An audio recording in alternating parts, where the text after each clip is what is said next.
My name is Jamin Goecker. I'm a realtor in South Central Alaska, and my mission is to help you to build an intentional and significant legacy for yourself and your family by coaching you in real estate. And today, what I'm going to be doing is reacting to a video created by the Tim and Finn YouTube channel. They're RVers, and a couple of years ago, they came up to Alaska and kind of drove around and just kind of took in the sights and talked about their experiences and any tips that they have for people who are considering making a trip up here. So I'm gonna go ahead and go through the video and have some reactions to it. I think there's some great stuff in there.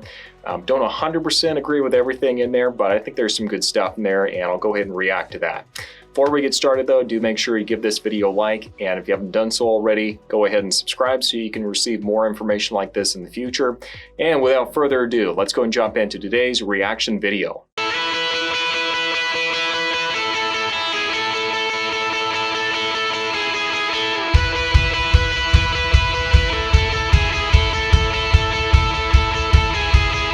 We have spent about 20 days traveling in the RV throughout Alaska, and we're spending around 20 more.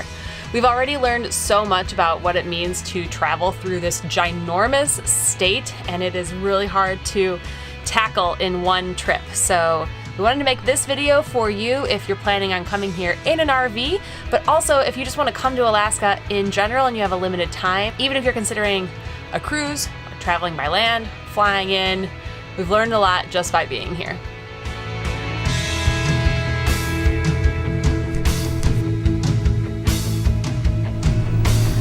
The number one question you need to ask yourself when planning your Alaskan vacation is, why do you want to come here?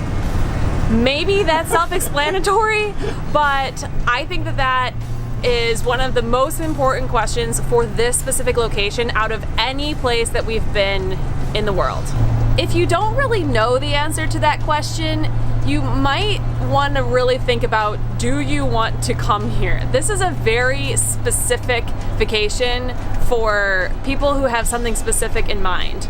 If Alaska just looks like a cool, pretty place and you're not really sure, I want you to first understand what it's like to be here before you decide to come here. All right, Tim, possible reasons you might want to come to Alaska.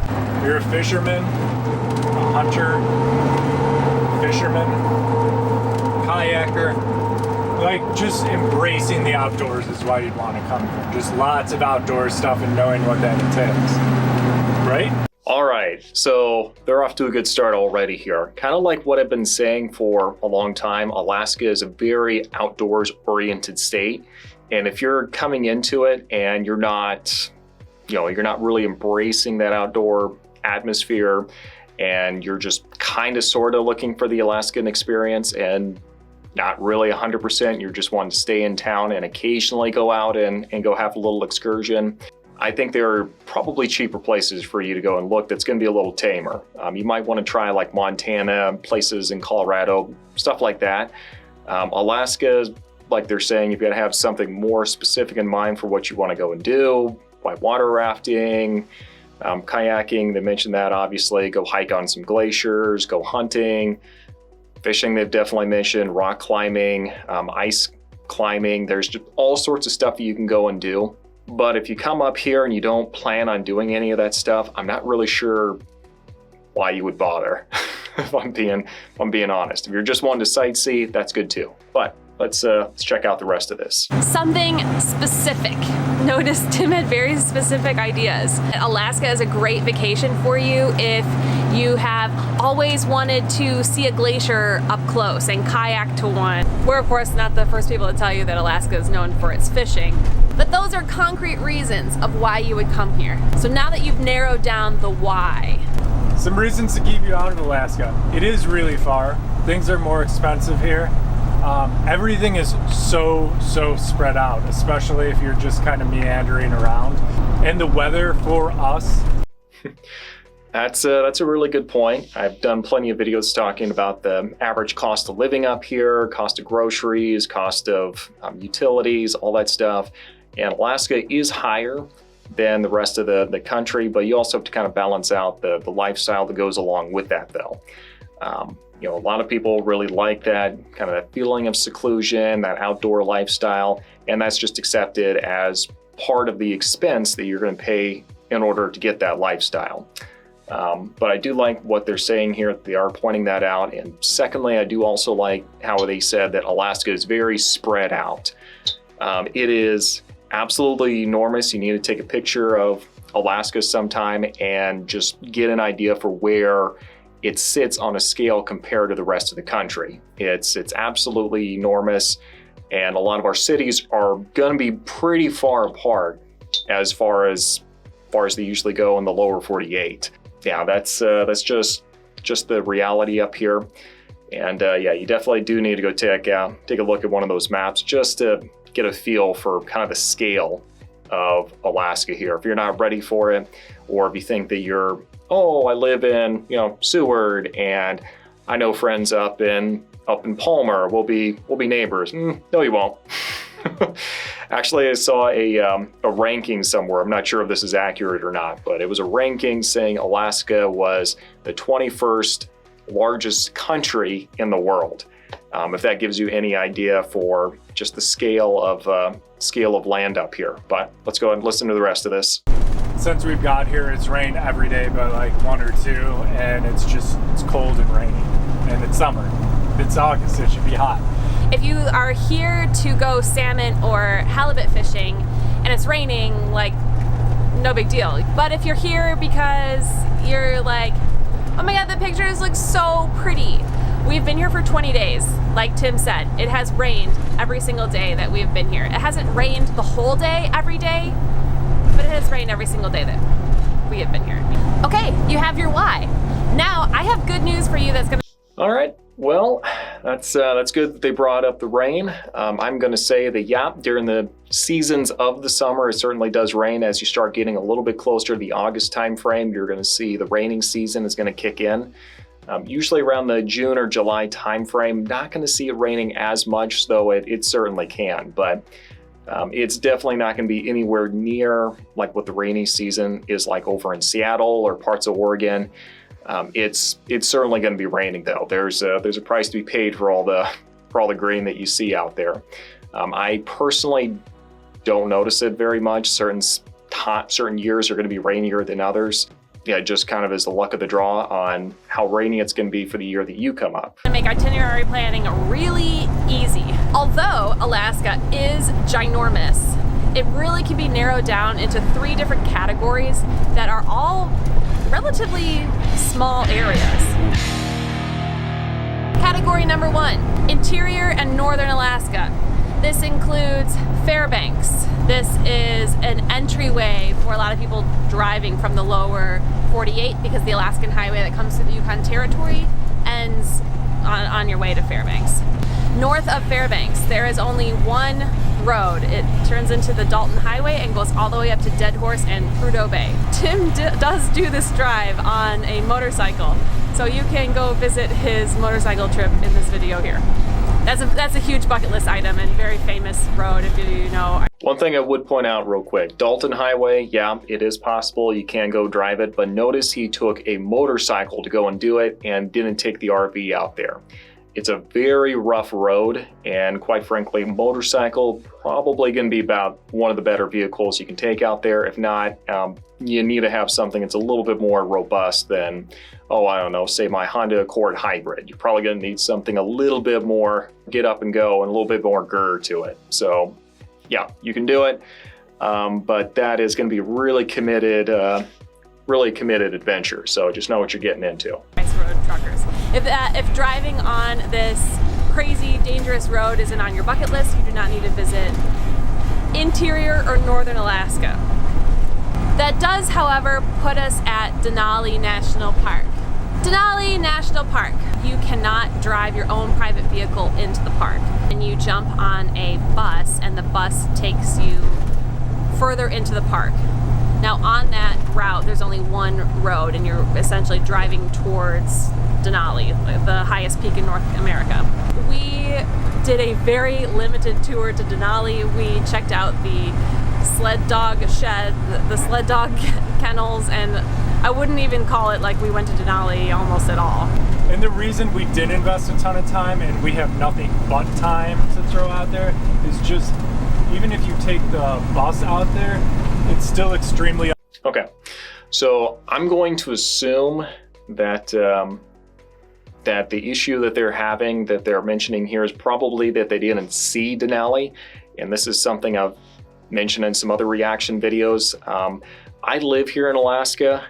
Rarely do I see Mount Denali, and the reason for that is it's a really high peak, and there's a lot of cloud cover that can come in and just cover it up. So for that reason, if getting up here and seeing Denali is just the really important thing by which you're going to judge the success or failure of the entire trip, plan to spend a couple days out there, because sometimes clouds will roll in and it's really hard to just get a great shot of Denali the first time that you're there. It's kind of a shy giant, if you would. So I have a feeling that's probably where we're going with this. Unlikely you're going to actually see the mountain. It's something like only 30% of the people who do that. So Denali can be great in its own right, especially if you get good weather, but after hitting up places like Banff and just being in the Yukon and everything, it feels like just kind of more of the same, which I'm sure it's not the case if you can see the peak, but it wasn't worth it. We did Yellowstone, we did Banff, we got that. And plus, with having Pepper, like, there was no good place anymore to board her near there, and we couldn't do any hikes with her, so what we could get out of our park experience was pretty limited there, which is sad, I guess. I'm sure some people have an awesome time. We definitely do not want to discount Denali at all. I'm sure everyone who goes, loves their experience there. There's so much wildlife you can see there, but you could also argue we're here in Alaska. Honestly, like, we're seeing bears every other day here. It's incredible. So there's wildlife all over. The other really hard part about adding Denali into your itinerary is there is just nothing around there. So another thing to consider when you're looking at going to Denali is the way that you're going to experience it. What they described as kind of the classic, just drive up, get into a bus and get driven around there. You're going to see a lot of great stuff over there.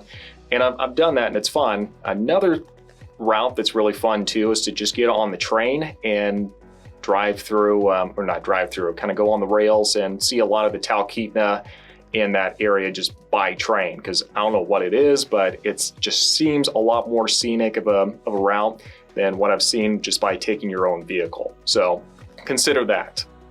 Just jump on a train and your scenery is probably going to get a lot better. There's wildlife all over. The other really hard part about adding Denali into your itinerary is there is just nothing around there. Talkeetna is a really cute town that's the closest to Denali. It's maybe still like a 45-minute drive.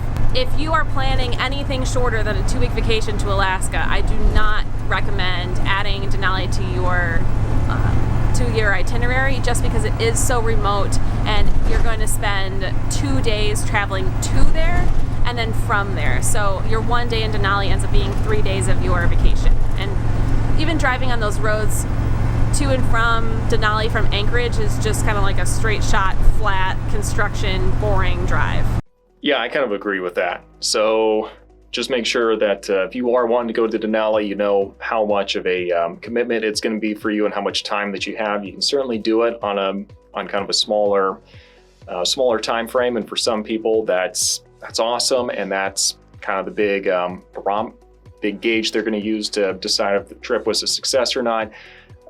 There's definitely more fun things to do around the state than to just go look at Denali, because keep in mind, you can only really look at Denali. Very few people get to actually go climb it, which I actually do know people and have interviewed them before for the podcast who have actually gone and hiked Denali. So that's really fun to kind of hear that from them. But for the most part, you see Denali, you don't really experience Denali, whereas there's a lot of other places in the state where you can actually go out and experience stuff. Let's see if these next areas are something you can experience more instead of just seeing it.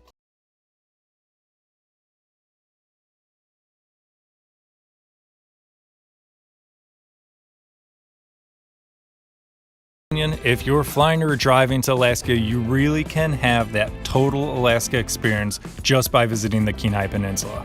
Here's 8 quick reasons. 1. People fly in from all over the world just to fish for salmon in the Russian River. 2. If you're looking for other fishing, you can always book halibut fishing out of Homer or Seaward Seward. 3. Kenai Fjords National Park is home to the Harding Icefield and its 30 outflowing glaciers, or nearly 40 glaciers. The national park site actually said both numbers. We can all agree that's a lot of ice. Yeah, Kenai, I've referred to it before as Alaska's backyard to go play in, and this really is kind of the case.